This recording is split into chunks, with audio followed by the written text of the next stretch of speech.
Jessica, hey, how are you? Good.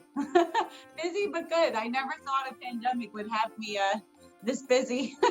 I thought touring was bad. All this virtual stuff is like crazy. You know what though? Thank God. You Yeah, know, if artists are busy, it's a beautiful thing. I mean, in my opinion. no, it's true. I'm very grateful for all the live streams and all the stuff that we've been doing. It's definitely made the time pass and made the hit a little less hard, I guess you could say, just Yep. mentally. Yep. Yeah, you've been really active even since the beginning of the pandemic, I've seen. You know, I'm just the type of person I would say, I think it's like my hard-headed Italian like girl mentality that as soon as like we lost the world tour, we lost 13 different countries, over 80 cities, 5 months straight on the road, Wow.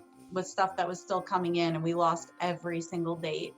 And it was very hard for me. And I just said, you know what, like, I'm not going to just sit here and take it pretty much. And we upgraded our cameras, we got lighting, we did all this stuff, and we're like, you know what, like, we're going to go online, and started just thinking of everything and anything we could to keep moving forward. And thank God it paid off. That It's really awesome. that don't roll over and die mentality, and what I hear is the same thing I took from this was, as hard as this is, there's opportunity. Yes, it's so true. And it really was amazing to see it in such like a tangible way. Before the pandemic, for example, on my Facebook, I was reaching about 500,000 people a month. Wow. We just hit 15 million this month. Outstanding. Wow.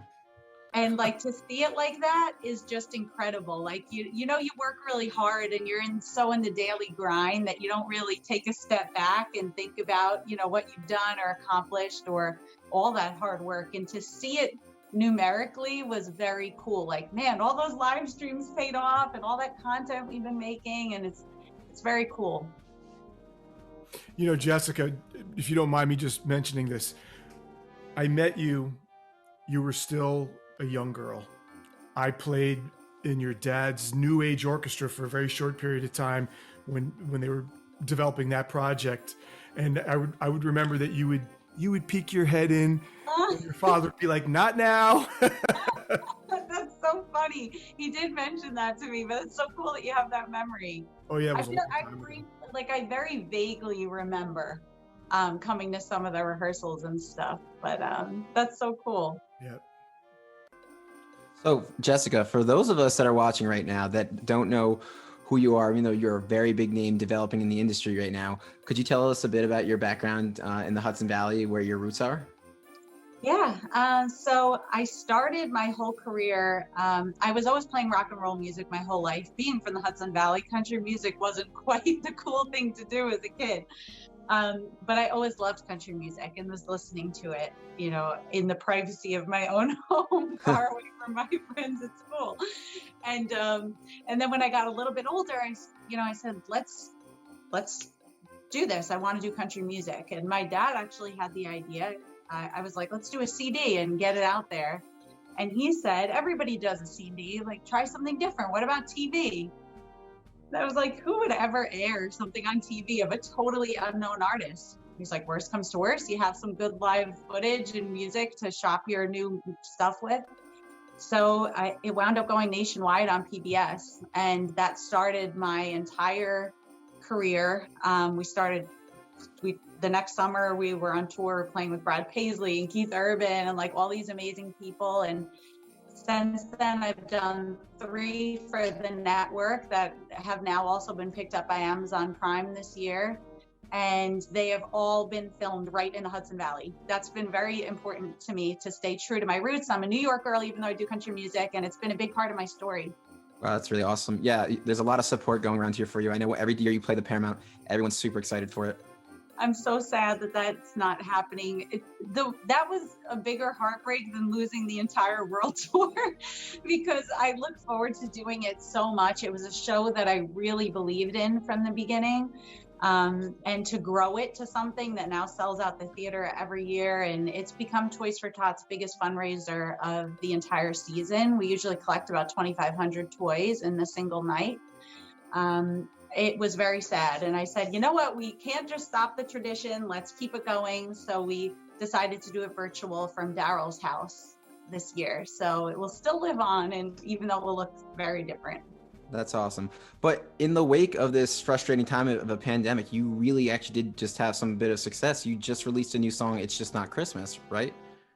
Yeah, I made a decision early on when all of this happened that I was going to make the most of it. It's kind of my motto just throughout life in general, like always find the silver lining and always do whatever you can, even if you just have to take one small step at a time.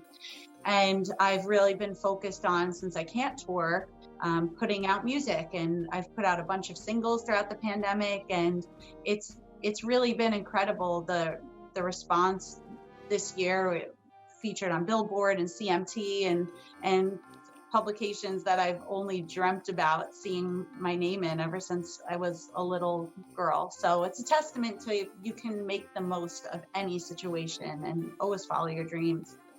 So where was your inspiration behind writing this song? Was it childhood memories, or was it just a collective of things you've seen over the years on just, the movies we've all grown up with?